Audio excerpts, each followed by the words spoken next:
ঢুকতে গিয়ে হোঁচট খেয়ে দেখি বন্ধু সেজে বিপদ আমার দাঁড়িয়ে আছে একি। সেই গলিতেই ঢুকতে গিয়ে হোঁচট খেয়ে দেখি বন্ধু সেজে বিপদ আমার দাঁড়িয়ে আছে কি।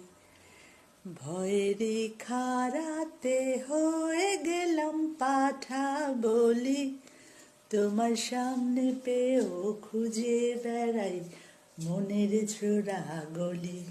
আমি কোন পথে যে চলি, কোন কথা যে বলি, তোমার সামনে পেয়েও খুঁজে বেড়াই মনের চোরা গলি। আজকের মতো গুড নাইট ফ্রেন্ডস, তোমরা কেমন আছো?